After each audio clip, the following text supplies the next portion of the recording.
কিন্তু আমরা একটা মারাত্মক ভুল করতেছি, যে ভুল করার কারণে আমাদের পেজের রিচ কিন্তু দিনে দিনে কমে যাচ্ছে। তো আসসালামু আলাইকুম, আশা করি আপনার সকলে অনেক ভালো আছেন, সুস্থ আছেন। তো আজকে আমি আপনাদের মাঝে খুব গুরুত্বপূর্ণ একটা ভিডিও নিয়ে চলে আসছি।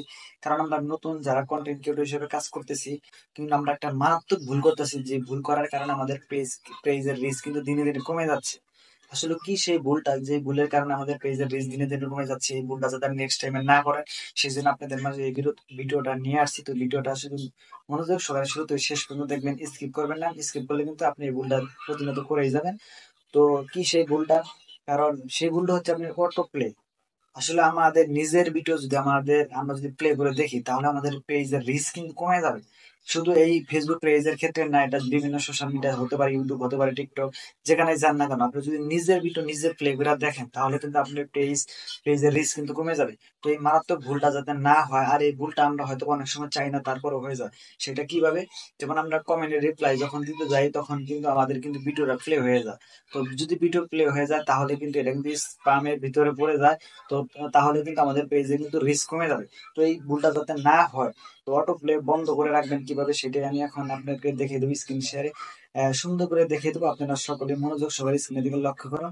তো এই কাজটি করার জন্য সর্বপ্রথম ফেসবুক অফিসিয়াল অ্যাপস এর ভিতরে চলে যেতে হবে। চলে যাওয়ার পর তো উপরের দিকে, ডান পাশের উপরের দিকে দেখেন থ্রি ডট অপশন আছে, সেখানে ক্লিক করবেন। সেখানে ক্লিক করার পর নিচের দিকে চলে আসবেন। নিচের দিকে চলে আসার পর দেখবেন সেটিং অ্যান্ড প্রাইভেসি, সেখানে ক্লিক করবেন।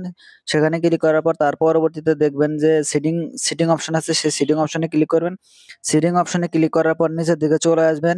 নিচের দিকে চলে আসার পরে দেখতে পারবেন যে মিডিয়া। তো মিডিয়া সেখানে ক্লিক করবেন। সেখানে ক্লিক করার পর একটু নিচের দিকে খেয়াল করে দেখেন অটো প্লে লেখা আছে।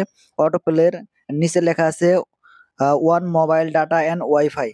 মানে এইটার শেষে যে আপনার একটা মানে ঘর দেওয়া আছে, সেখানে যদি আপনি টিক মার্ক করেন, তাহলে মোবাইল ডাটা অ্যান্ড ওয়াইফাই এই দুইটা দিয়ে মোবাইল ডাটা এবং কি ওয়াইফাই দিয়েই আপনি ভিডিওগুলো প্লে হবে যখন চালাবেন। তারপর নিচে আরেকটা অপশন আছে, সেটা হলো ওয়ান ওয়ান ওয়াইফাই অনলি। মানে শুধু ওয়াইফাইটা যখন চালাবেন, তখন আপনার ভিডিও অটো প্লে হয়ে যাবে। তারপরে আবার নিচে একটা অপশন দেওয়া আছে, নেভার অটো প্লে ভিডিওস।